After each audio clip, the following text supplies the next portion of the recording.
मंडळी, मी सारखा भेळ फरसाण करीत असतो, पण आमच्या फरसाणमध्ये, हास्य पाटीलच्या फरसाणमध्ये नेमकी काय काय आयटम पडतात यासाठी आज मी व्हिडिओ बनवतोय. चला यात मग दाखवतो.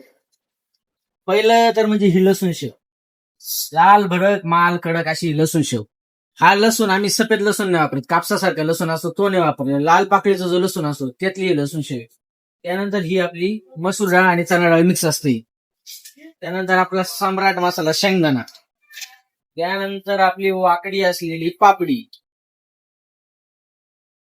हे बघा पापडी. पापडीचा आवाज कसा झाला पाहिजे, खन खन, एकदम क्रिस्पी पापडी, कडक नाही, एकदम क्रिस्पी. त्यानंतर ते भेळीची जान म्हणजे बारीक शेव. ते बघा बारीक शेव नंतर भेळीचा आत्मा म्हणजे चिवडा. हे घ्या चिवडा. त्यानंतर चिवड्यानंतर या बारीक शेवाची मोठी बहीण म्हणजे जाड शेव. हे बघा, ही जाड शेव. जाड शेवानंतर येते ती भावनगरी शेव. हे घ्या भावनगरी शेव. भावनगरी शेवानंतर गृहिणीची स्पेशल आवडती शेव म्हणजे मसाला शेव. त्यानंतर येते ही गाठी शेव. असं 9 प्रकारचं सगळं मिक्सचर बनवून आपलं हास्य पाटील फरसाण बनतं. आणि हे एकदम प्युअर बेसनच्या क्वालिटीचं. यात मैदा नाही, रवा नाही, तांदळाचं पीठ नाही, वाटाणा बेसन नाही, प्युअर आणि प्युअर हिरा बेसनचं आहे. त्यामुळेच मी म्हणतो, काय भेळ क्वालिटी खायची तर भेट हास्य पाटीलला. विषय संपला.